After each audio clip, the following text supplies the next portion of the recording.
También me embarga cierta emoción, cierta sensación de insuficiencia.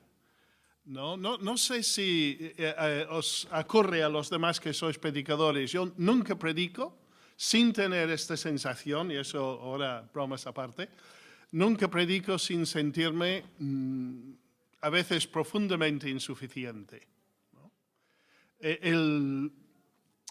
La responsabilidad de exponer la palabra de Dios es mucha, de hacerlo bien, correctamente, de la forma que comunicas, que seas fiel a la palabra, que lo puedas decir con claridad, que conectes con la gente. A veces es una sensación que me abruma bastante. Y la verdad es que mucho más cuando se habla de Apocalipsis. Así que a ver cómo salimos en esta mañana. Espero que no tengáis muchos tomates por ahí para irme tirando ni nada de eso, pero haremos lo que podamos, ¿no? Pues vamos a ello. Quería leer un poco los primeros versículos de Apocalipsis para ponernos un poco en onda. Así que si tenéis Biblias o móviles, os invito a buscar en Apocalipsis capítulo 1 y vamos a leer los primeros 8 versículos. El contacto con el texto, ¿no? El saborear el texto, la palabra, siempre me gusta, aunque no vamos a exponer ningún pasaje, como a mí normalmente me gusta hacer. Estamos con una introducción más general al libro, ¿verdad? Apocalipsis 1, versículo 1. La revelación de Jesucristo que Dios le dio para manifestar a sus siervos las cosas que deben suceder pronto, y la declaró enviándola por medio de su ángel a su siervo Juan, que ha dado testimonio de la palabra de Dios y del testimonio de Jesucristo, y de todas las cosas que ha visto. Bienaventurado el que lee y los que oyen las palabras de esta profecía y guardan las cosas en ella escritas, porque el tiempo está cerca. Juan, a las 7 iglesias que están en Asia, gracia y paz a vosotros del que es y que era y que ha de venir, y de los 7 espíritus que están delante de su trono, y de Jesucristo, el testigo fiel, el primogénito de los muertos, el soberano de los reyes de la tierra, al que nos amó y nos lavó de nuestros pecados con su sangre, y nos hizo reyes y sacerdotes para Dios, su Padre. A Él sea gloria e imperio por los siglos de los siglos. Amén.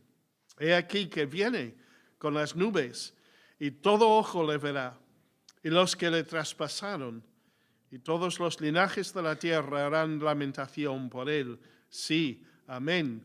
Yo soy el Alfa y la Omega, principio y fin, dice el Señor, el que es y que era, que ha de venir, el Todopoderoso. Qué visión introductoria más impactante, ¿verdad? Vamos a intentar, a ver cómo nos sale, pero vamos a intentar tocar 6 puntos principales. Os trazo un poco la ruta de lo que vamos a hacer en esta mañana. Siento no poder proyectar el PowerPoint, pero quizás decirlo que si alguien lo quiere después, lo voy a mandar a alguno de los ancianos y se puede, estará a la disposición de quien quisiera tenerlo en su ordenador, ¿verdad? Vamos a hablar brevemente primero de la complejidad de esta profecía. Como hemos leído, el versículo 3 habla del libro de Apocalipsis como una profecía, y sí que lo es, así que voy a utilizar este término. La complejidad de la profecía. En segundo lugar, quisiera hablar del contexto de la profecía. Todo texto, sin su contexto, fácilmente llega a ser un pretexto, ¿no? Y es bueno recordar en qué contexto Juan escribe, qué es la situación que estaban viviendo las iglesias a las que dirige la profecía. El contexto. En tercer lugar, vamos a hablar de algunas características de esta profecía que lo hacen distinto o distinta a otras partes de la palabra de Dios. En cuarto lugar, sugerir algunas claves para su interpretación. En quinto lugar, vamos a echar, si tenemos tiempo para ello, un vistazo general al contenido de la profecía, intentar marcar sus secciones principales. Y vamos a terminar, que para mí es casi lo más importante, examinando algunos cuadros. Porque este libro de Apocalipsis es como una galería de arte. Y nos ofrece, esta idea no es mía, es de John Stott, nos ofrece toda una serie de retratos del Señor Jesucristo. Y para mí eso es lo más fundamental del libro. Que la profecía renueve nuestra visión del Señor Jesús. Que podamos verle en toda su gloria, en su lugar que le corresponde como Rey de Reyes y Señor de Señores. Vamos a terminar viendo algunos retratos, por lo tanto, del Señor Jesús. En primer lugar, la complejidad de esta profecía. Yo no encuentro Apocalipsis un libro fácil. No sé si alguno de vosotros lo encuentra fácil, lo dudo. Yo tengo que confesar que en cierto sentido hasta es un libro que tiendo a evitar un poquito, porque no siento que termino de captar todo su significado. No es un libro fácil de exponer. Es complejo. Y por lo menos yo creo que hay tres causas por esto. En primer lugar, nuestra distancia de la situación original de Juan y de las iglesias a las que escribe. Han pasado 19 siglos, casi un poco más. Vivimos en España del siglo XXI, no en Turquía, bueno, en la provincia romana de Asia del siglo I. Nos estamos distanciando por mucho tiempo y hay muchos otros factores que nos alejan de lo que era la situación original de las personas que recibían esta profecía. Así que nuestra distancia. En segundo lugar, el mismo género literario. Sabéis que en la Biblia encontramos distintos géneros literarios. Hay leyes, hay poesía, hay historia, hay narrativa, hay profecía, y como una subsección especial de la profecía hay apocalíptica, como los últimos capítulos del libro de Daniel, por ejemplo, como Ezequiel, algunas partes de Ezequiel, sobre todo como este libro Apocalipsis. Vamos a hablar de poco más adelante de lo que significa el género apocalíptico, pero es un género que tiene sus propias características o normas y no es el más fácil de los géneros para entender, ¿vale? Es una profecía compleja por nuestra distancia de la situación original, por el género literario del libro, y también por nuestras mentes finitas y nuestra visión limitada. Nosotros, en cuanto a nuestra visión, pues podemos percibir más o menos lo que nos ocurre en este mundo. Pero hay otro mundo espiritual y eterno donde no nos es tan fácil entrar si no es por revelación. Dios tiene que revelarnos lo que pasa en este mundo espiritual y celestial, porque nuestra visión es corta, es limitada. Por eso Apocalipsis, entre otras cosas, sabéis que la palabra Apocalipsis significa literalmente revelación. Es descorrer el velo para que podamos ver cosas que normalmente no alcanzamos a ver como seres humanos. Así que nuestra visión es limitada y nuestra mente también es limitada. Este libro nos habla de los planes, de los propósitos de Dios que son eternos, que son gloriosos, que se nos escapan un poco de nuestra posibilidad de asimilar y entender, sencillamente porque somos seres superlimitados. Algunos más que otros, hablando de un servidor. Pero todos tenemos nuestros problemas para entender la grandeza, la gloria, toda la sabiduría de Dios. Se nos escapa. Así que por eso esta profecía es compleja y no debemos sorprendernos por ello. Pero vamos a ver lo que podemos decir con cierta claridad. En segundo lugar, vamos a hablar del contexto de esta profecía. Se piensa que se escribió hacia finales del primer siglo, en los años 90 del primer siglo. Probablemente, lo más seguro, durante el reinado de un emperador romano llamado Domiciano. Seguramente el nombre nos suena. Domiciano era un emperador notorio por su crueldad.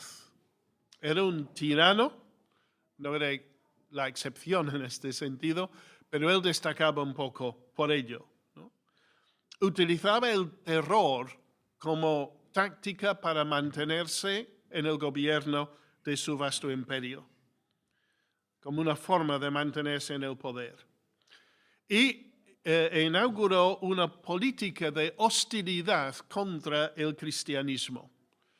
Una hostilidad que duró por lo menos 2 siglos y medio, hasta tiempos de Constantino, ¿verdad? Pero Domiciano era una persona que inició casi un reinado de terror que, entre otros sectores de la sociedad, afectaba a los cristianos. Por eso, por ejemplo, en el versículo 9 del capítulo 1 de Apocalipsis, que no leímos, dice Juan, yo Juan vuestro hermano y copartícipe vuestro en la tribulación, en el reino y en la paciencia de Jesucristo, estaba en la isla llamada Patmos por causa de la palabra de Dios y el testimonio de Jesucristo. Creemos que Juan estaba exiliado en Patmos, que el emperador le había desterrado y que la iglesia estaba viviendo momentos muy difíciles. ¿Por qué Domiciano se desarrolló esta política de persecución a los cristianos? Pues quizás sobre todo porque Domiciano exigía que la gente le llamara Dominus et Deus, Señor y Dios. Es decir, había un culto, él fomentó un culto al emperador, no era el primero, pero uno que lo llevó a nuevas cotas de poder, de influencia, un culto al emperador como un ser divino y exigía que la gente le adoraba como un Dios. Claro, ningún cristiano fiel al Señor estaría dispuesto a hacer esto. Y el rechazo cristiano al culto al emperador como Dios tuvo sus consecuencias. Y muchas personas llegaron a fallecer a partir de Nerón en adelante por este tipo de persecución, ¿no? Por no estar dispuesto a ofrecer culto al emperador romano como un ser divino. Así que había un contraste en aquellos tiempos entre el inmenso poder del Imperio Romano, un poder sin límites, y la evidente debilidad de las iglesias cristianas. Pequeños grupos de gente pacífica, generalmente de los estratos más bajos de la sociedad. ¿Os acordáis lo que Pablo dice en 1 Corintios, por ejemplo? Que no eran muchos nobles, no eran muchas personas poderosas o importantes, muchos esclavos en las congregaciones, eran gente muy humilde. ¿Qué podían hacer las iglesias cristianas contra el inmenso poder del Imperio Romano? Roma parecía invencible. ¿Quién podría con este imperio? Y sin embargo, el libro de Apocalipsis nos da otra perspectiva radicalmente distinta de la historia y del futuro. Si a nivel terrenal, digamos, la perspectiva es de poderes seculares que dominan, que persiguen, que aplastan muchas veces a la iglesia cristiana, y esto ha ocurrido y está ocurriendo en el día de hoy en muchos países. Desde esta perspectiva terrenal, ¿qué puede hacer la iglesia contra estas fuerzas del mal? Desde una perspectiva celestial, la visión es totalmente distinta. Y la profecía de Apocalipsis demuestra que al final no son los grandes imperios que triunfan, ni Asiria, ni Babilonia, ni Grecia, ni Medio Persa, ni Roma, ni los grandes imperios del día de hoy, no son los grandes imperios que triunfan. Quien triunfa es el Cordero de Dios, el Señor Jesucristo. Cuando leemos Apocalipsis, la nota más destacada es que es Cristo y no César quien es el Señor de la historia. El Señor Jesús controla la historia. Y Dios llevará a cabo sus planes y sus propósitos y ningún poder, ni terrenal ni celestial, podrá impedir que Dios lleve a cabo estos planes de triunfo. Pero debemos recordar que este es el contexto en que estaba viviendo la iglesia, un contexto de persecución y de sentirse sin fuerza frente a enemigos tan poderosos. En tercer lugar, las características un poco de esta profecía. Bueno, como hemos dicho, es del género literario que llamamos apocalíptica. Es la palabra con que empieza Apocalipsis, la revelación, la Apocalipsis del Señor Jesucristo, la revelación del Señor Jesús. Y la apocalíptica podríamos definirlo como la acción de mostrar, de revelar cosas normalmente inaccesibles al conocimiento humano. Como decíamos antes, cosas que normalmente no somos capaces de percibir por nosotros mismos en nuestra situación, pues el Apocalipsis, la revelación, nos revela cosas que de otra manera no podríamos comprender. Sobre todo, por ejemplo, el curso de los acontecimientos futuros. La revelación de Jesucristo, versículo 1 del capítulo 1, que Dios le dio para manifestar a sus siervos las cosas que deben suceder pronto. El contenido del futuro. Es normalmente la apocalíptica una narrativa en primera persona. No es un género que no solamente está en la Biblia, hay muchos otros libros con estas características en la literatura mundial. Normalmente es una narrativa en primera persona. Ya vimos en el versículo 9, por ejemplo, yo, Juan, vuestro hermano, estaba en la isla de Patmos. Y Juan va a narrarnos desde una perspectiva personal toda una serie de revelaciones, de visiones que él recibió, que forman parte de una revelación en su totalidad, ¿no? Es una narrativa en primera persona en la que un agente sobrenatural, diríamos celestial, un ángel, transmite visiones al narrador, a la persona que está contando estas visiones, con el fin de que las comunique, plasmados por escrito para el beneficio de otros.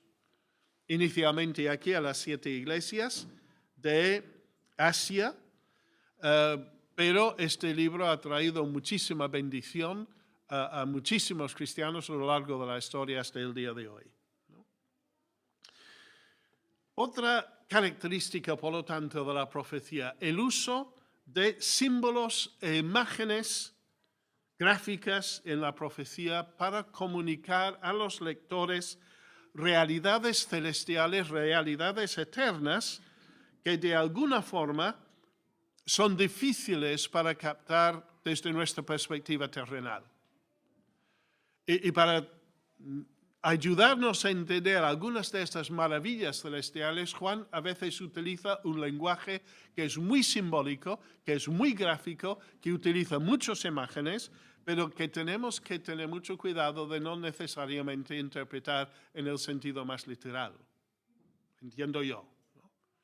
Recordar que una característica de la apocalíptica es su uso de símbolos e imágenes. Algún autor, no lo he notado aquí quién es, pero dice, Juan está expresando verdades trascendentales que no podrían articularse en prosa sencilla.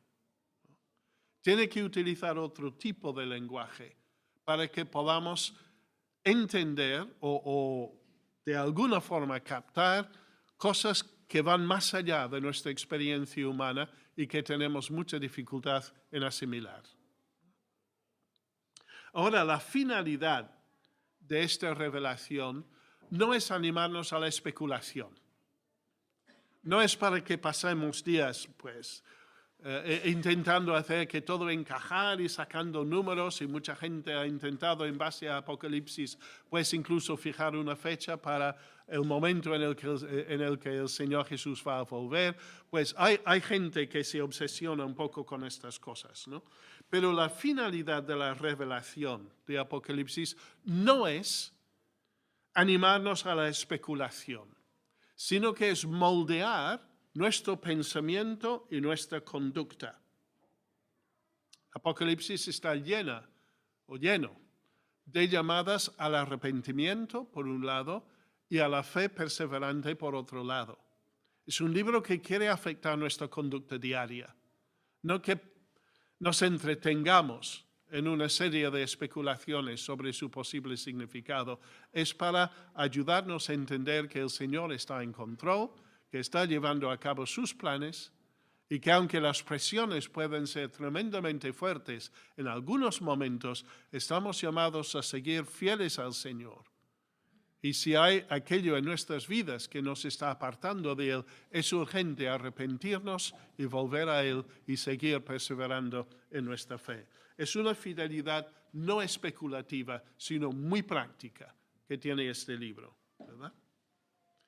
Y otra cosa de las características de la profecía que podríamos mencionar, y eso sí que, como dije antes, viene de John Stott, en su libro Cristo el Incomparable, dice allí que Apocalipsis es una galería de retratos de Jesucristo. Y menciona algunos de ellos, que si tenemos tiempo echaremos un vistazo también. Él es el primero y el último. Es el Cordero y el León. Es el ladrón en la noche. Es el Rey de Reyes, el Señor de Señores. Es el Juez divino. Es el Esposo celestial. Las imágenes fluyen, los retratos abundan. Y todo el libro dirige nuestra mirada y nuestra atención hacia la persona del Señor Jesús. Si no captamos esta idea esencial, es que no hemos entendido el propósito del libro. Apocalipsis, sobre todo, es para ensanchar nuestra visión de la persona del Señor Jesucristo. Que le veamos un poco más, aunque sea en toda su gloria, en toda su majestad, y que entendamos que Él es quien controla la historia del mundo, de los imperios y también de nuestras vidas. Constituye Apocalipsis la culminación de la revelación bíblica. No es por nada que es el último libro que encontramos en la Biblia, ¿no?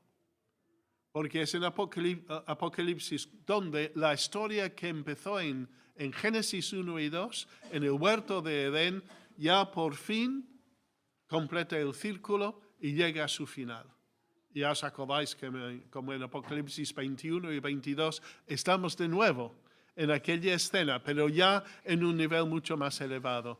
Estamos con el árbol de la vida, estamos con el río, estamos en el jardín celestial, en la ciudad de nuestro Dios. Dios ha efectuado una renovación total y absoluta de todo lo que el pecado destruyó. Y en Apocalipsis todo el ciclo, toda la historia de la salvación llega a su momento culminante.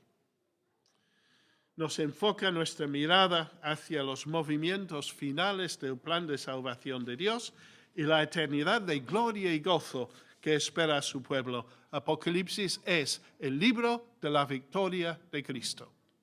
Podría ser un subtítulo. Apocalipsis, el libro de la victoria de Cristo. De por ahí van los tiros, ¿no? Por lo tanto, es una profecía que provoca distintas reacciones.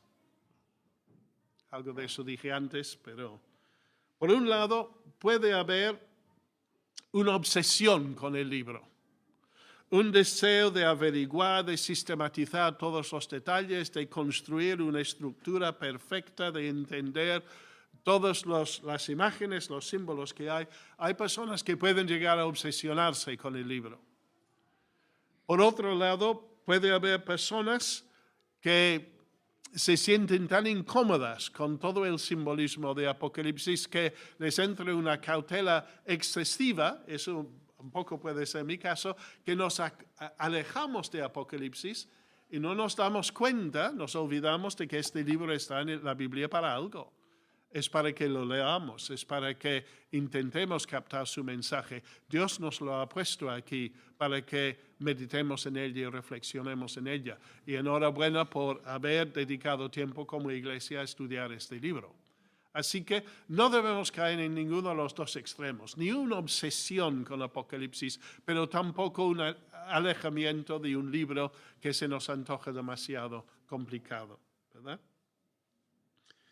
Y no debemos olvidar tampoco de que esta es otra característica de la profecía, que hay una promesa de bendición, hay una promesa de bienaventuranza para las personas que leen, que oyen y que guardan las verdades escritas en esta profecía. Ya lo leímos en el versículo 3 del capítulo 1, ¿no? Bienaventurado el que lee y los que oyen las palabras de esta profecía y guardan las cosas en ella en ella están escritas.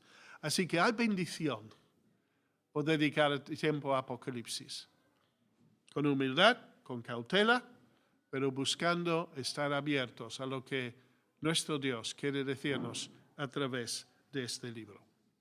Hemos hablado pues de la complejidad de la profecía, su contexto, sus características.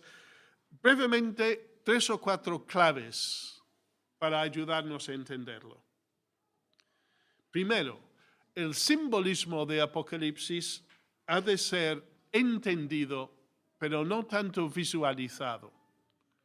Hay algunas imágenes casi grotescas que podríamos decir, ¿no? Hay otras, como dice John Stott, que no tienen mucho sentido. Por ejemplo, en el capítulo 7 se habla de ropas emblanquecidas en la sangre del Cordero. No sé si alguna vez has intentado blanquear ropa con sangre. Creo que no saldría muy blanco al final, ¿no? No debemos entender esto en un sentido literal, pero sí entenderlo en su sentido espiritual, que estamos revestidos de Cristo y de su justicia que obtuvo por nosotros cuando dio su vida por nosotros en la cruz. La sangre de Jesucristo nos limpia de todo pecado. Pero Juan utiliza una imagen que en sí no tiene demasiado sentido si queremos visualizarlo e interpretarlo literalmente. Hay una verdad espiritual detrás de estar vestidos con la justicia de Cristo que debemos entender cuando leemos estas cosas. El simbolismo de Apocalipsis debe ser entendido, pero no visualizado tanto en un sentido literal. El contenido de Apocalipsis abarca el pasado, el presente y el futuro. Hay cosas que probablemente ya se cumplieron, hay cosas que se están cumpliendo, hay cosas que aún tienen que cumplirse, ¿no? De hecho, seguramente sabéis que hay distintas formas, hay distintas teorías en cuanto a cómo debemos entender Apocalipsis. Los voy a mencionar, pero no los voy a entrar, no voy a entrar en ellas, ¿no? Por ejemplo, hay una teoría que llaman preterista, que todo lo que Juan dice aquí ya se cumplió en los tiempos del apóstol y en el contexto del Imperio Romano. O sea, que esta historia ya pasada. La teoría historicista dice que no, que todo lo que tenemos en Apocalipsis es una especie de desarrollo cronológico que empieza con la primera venida del Señor Jesús y que terminará con su segunda venida y la eternidad futura. Y que debemos entender el libro cronológicamente en una serie de pasos cubriendo este terreno. Hay una teoría futurista, una forma de ver el libro de Apocalipsis que se llama futurista, es decir, que todo su contenido está por cumplir aún, que todo es futuro. Y luego hay otra teoría, otro punto de vista, no sé si existe la palabra, pero que se llama a veces paralelista. Es decir, que Apocalipsis tiene distintas secciones, pero cada sección realmente está hablando de los mismos eventos, sencillamente que los ve desde distintas perspectivas. Pero cada sección es una recapitulación de la sección o las secciones anteriores.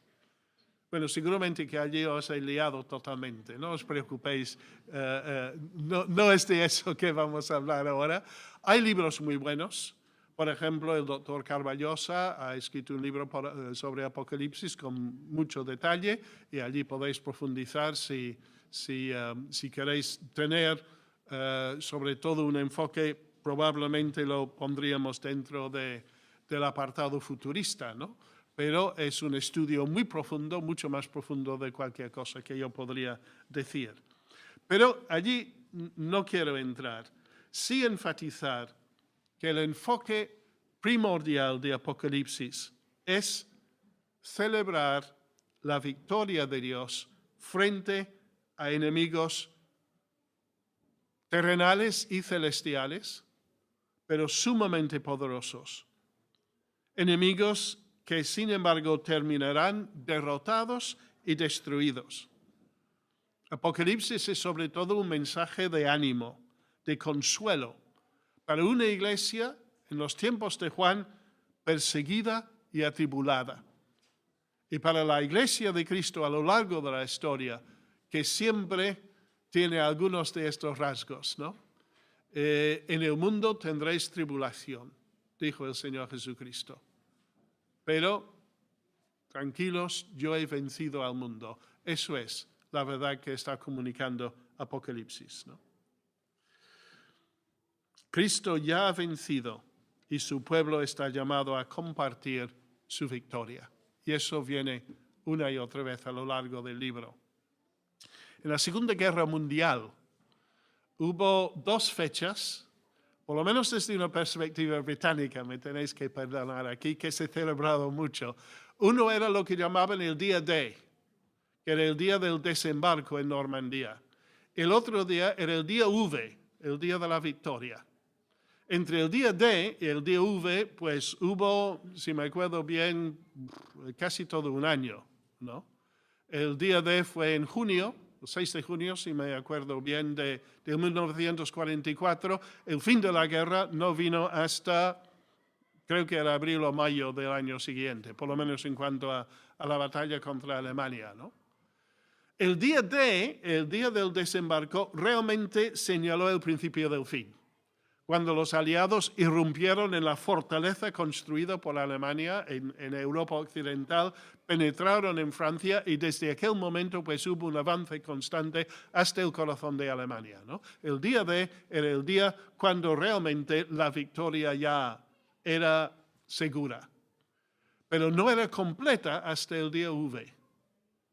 En cierto sentido, yo creo que esto es lo que ha pasado con la primera venida del Señor Jesús y su segunda venida. Su primera venida podríamos llamarlo el día D. Su encarnación, su vida, su muerte, su resurrección, su exaltación al cielo. En la cruz el Señor derrotó definitivamente a Satanás. Pero por así decirlo, las escaramuzas, la oposición, no cesarán hasta que llegue el definitivo día V, el día de la victoria, cuando el Señor Jesús vuelva por segunda vez. Quizás esto nos ayuda a entender un poquitín el desarrollo de este libro. El mensaje central de Apocalipsis, eso lo dice F.F. Bruce, que es otro erudito que trata este tema. El mensaje central de Apocalipsis es el acontecimiento crucial, y nunca mejor utilizado la palabra, el acontecimiento crucial de todos los tiempos es el sacrificio del Calvario. Esa fue la victoria decisiva que aseguró el triunfo final de la causa y del pueblo de Dios sobre todas las fuerzas que se les oponen.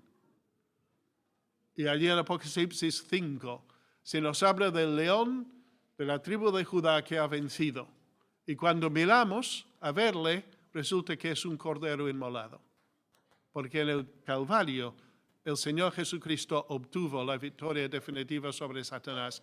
Desde entonces, Satanás es un enemigo derrotado, aunque él se resiste a reconocer su derrota. Por lo tanto, el personaje principal de Apocalipsis, volviendo a lo que hemos dicho antes, el gran protagonista es el Señor Jesucristo. Versículo 1 dice que esta es la revelación de Jesucristo. Es Él quien está en el centro de todo el libro. El que fue rechazado, crucificado, pero que resucitó de los muertos, ascendió al trono celestial y regresará con gran poder y gloria para ejecutar el juicio y para salvar a su pueblo. Él es el único que puede tomar el rollo en sus manos, romper sus sellos y dar lugar a todos los acontecimientos que llevan a la consumación del plan divino de salvación y renovación. Bueno, eso os estoy liando bastante, seguramente. Siento que no tenemos el PowerPoint porque lo ponía de forma un poco más gráfica. Pero dos cosas brevemente más, si me permitís. En primer lugar, el contenido de la profecía. Y en segundo lugar, un breve repaso por estos retratos, estos cuadros del Señor Jesús que encontramos en el libro.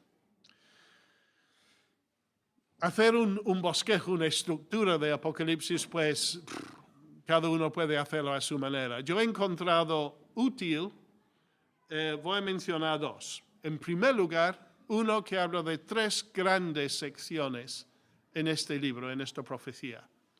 En primer lugar, tenemos una visión de gracia. Una visión de gracia, capítulos 1 a 3, donde vemos al Señor Jesucristo en medio de los candeleros de sus iglesias, hablando a cada uno de ellos y dándoles palabras de reprensión en algún caso, de ánimo y de consuelo en otros, animando a su pueblo a seguir adelante, pero confiando en su gracia. Una visión de gracia, capítulos 1 a 3. En segundo lugar, una visión de gobierno. Una visión de gobierno, capítulos 4 a 18, más o menos. Una visión de gobierno. Como el Señor va controlando la historia, derrotando a sus enemigos, acercando todo al momento final cuando los últimos enemigos serán destruidos y volveremos a ver toda la gloria de Dios en la nueva creación. Una visión de gobierno que lleva, en tercer lugar, a una visión de gloria. Apocalipsis 19, 20, 21 y 22, los últimos 4 capítulos, donde vemos tanto la gloria de Dios en su juicio como la gloria de Dios en las bendiciones de su pueblo. Una visión de gracia, una visión de gobierno, una visión de gloria. Pero si queremos subdividir un poquitín más, yo sugeriría algo como esto. Y son 1, 2, 3, 4, 5, 6, 7, 9 puntos. Un prólogo al principio, los versículos que leímos al principio, versículos 1 al 8 del capítulo 1, y un epílogo al final, y en medio 7 secciones. Este número 7 aparece mucho en Apocalipsis, ¿no? Es un número que para los hebreos significaba algo completo, algo entero. Quizás por ello el número del hombre, os acordáis de 666, que no llega al 7. Bueno, el prólogo, capítulo 1, versículos del 1 al 8. Segunda sección, 7 iglesias amonestadas. Capítulo 1, 9 a 3, 22. Cristo reprende y alienta a su pueblo. 7 iglesias amonestadas. Luego 7 sellos abiertos.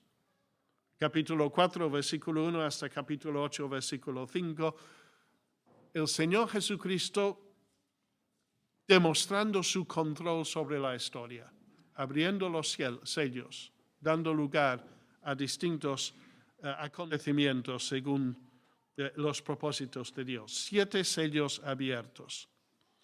7 trompetas tocadas. 7 trompetas tocadas. Capítulo 8, versículo 6 hasta 11, 19. Las trompetas anuncian juicios, pero son juicios parciales. No son totales, no son completos. Y estos juicios tienen el propósito de invitar, de llamar, de insistir en la necesidad del arrepentimiento. Cristo llama al arrepentimiento. Luego, los capítulos 12 a 14 he titulado Conflicto, Conquista, Castigo y Celebración. Conflicto, conquista, castigo y celebración.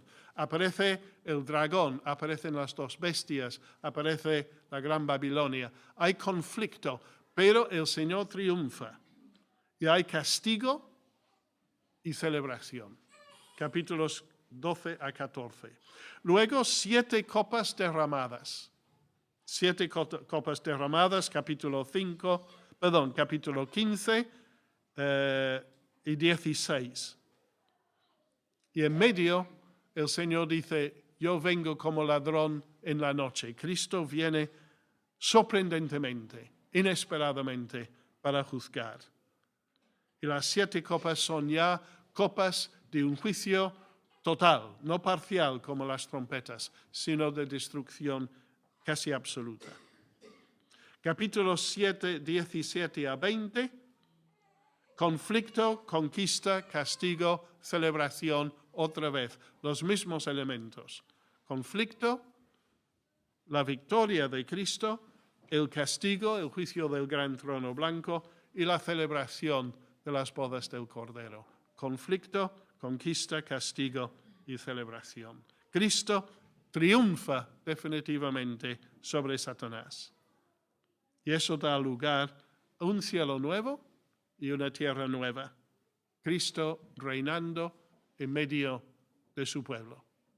Capítulos 21, 1 a 22, versículo 5. Y luego hay un pequeño epílogo cuando el Señor anuncia e insiste en su intención de venir pronto. Va a ser imposible que recordéis todo esto. Sencillamente he querido demostrar que sí que hay un orden, que hay un desarrollo, hay secciones marcadas dentro del libro que nos puede ayudar a comprenderlo. Por último, cuadros de Cristo. Aquí no voy a hacer más que mencionarlos, quizás leer algún texto. En primer lugar, en el capítulo 1, vemos a Cristo como el Dios eterno. Capítulo 1, versículo 5. Jesucristo, el testigo fiel, el primogénito de los muertos, el soberano de los reyes de la tierra, también es el Hijo del Hombre que está en medio de los candeleros, que tiene un contacto directo con sus iglesias. Y en el al final del capítulo 1, el Señor dice, no temas, yo soy el primero y el último, el que vivo y estuve muerto, mas he aquí que vivo por los siglos de los siglos. Amén. El Señor Jesucristo, como el eterno Dios, el primero y el último, el que vive por los siglos. Luego, en segundo lugar, es también el Señor de la Iglesia, como acabamos de decir. Es el que está en medio de los candeleros, que representan las 7 iglesias de Asia, y es el que habla directamente a cada una de estas iglesias. No hace falta en la Biblia toda una jerarquía, desde las iglesias, las comunidades locales, hasta llegar arriba. No, tenemos un Señor que está en medio de sus candeleros y que habla directamente con cada congregación, con cada comunidad de su pueblo. Es el Señor de la Iglesia. En tercer lugar, es el león y el cordero del capítulo 5, ¿verdad? Esta paradoja que tantas veces nos encanta recordarlo.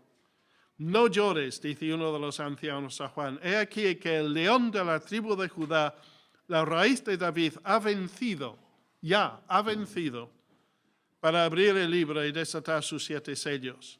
Y miré y vi que en medio del trono y de los 4 seres vivientes, en medio de los ancianos, estaba en pie un león rugiente. Pues no, un cordero como inmolado. El poder de la paradoja. El león de Judá es también el cordero de Dios. Es también el ángel soberano. Quizás esto es un poco, se puede debatir un poquito. A veces en el Antiguo Testamento aparece el ángel de Jehová. Y cuando estudiamos los pasajes nos damos cuenta de que muchas veces el ángel de Jehová es Jehová mismo. Y sin embargo, al Padre nadie le ha visto jamás, a Dios nadie le ha visto jamás. ¿Quién era este ángel que aparecía a Abraham, a Moisés, a los padres de Sansón, etcétera, etcétera, etcétera?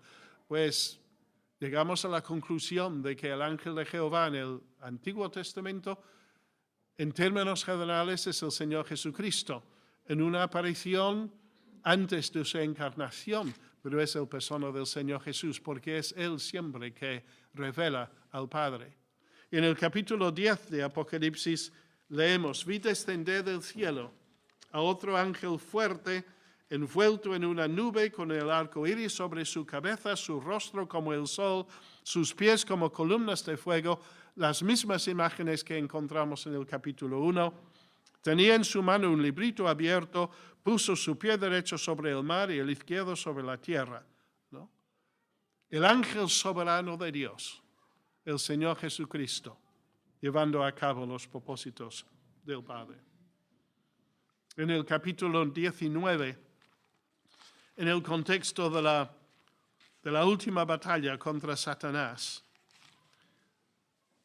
allí en el versículo 11 se le llama al Señor Jesús fiel, verdadero, el Verbo de Dios, Rey de Reyes y Señor de Señores. Todo una serie de títulos que enfatizan su deidad, su majestad, su soberanía, su autoridad, su omnipotencia, todas estas cosas.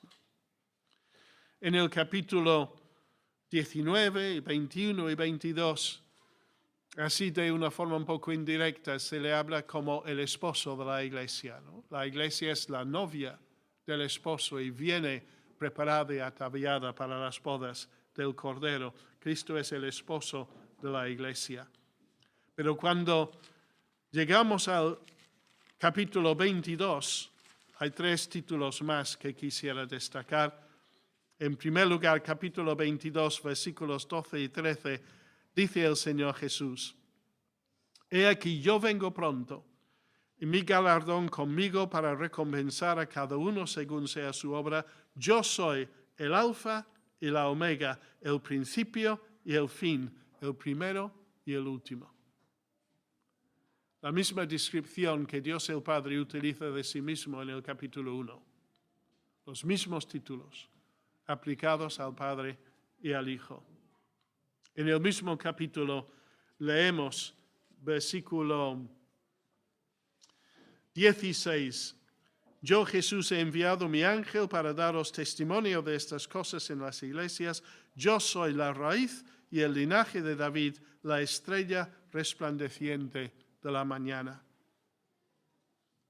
Y termina el libro, quizás con el título más sencillo de todo, y sin embargo el título que todo lo recoge, ¿no? Todo lo contiene. Versículo 20, el que da testimonio de estas cosas dice: ciertamente vengo en breve, amén. Sí, ven, Señor Jesús.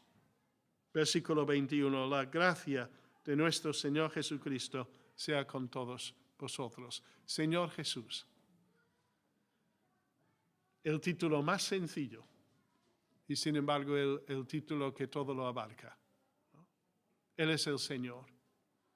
Es el Señor del universo, es el Señor de las naciones, es el Señor de la historia, es el Señor del futuro, es el Señor de la iglesia, es Rey de reyes y es Señor de señores.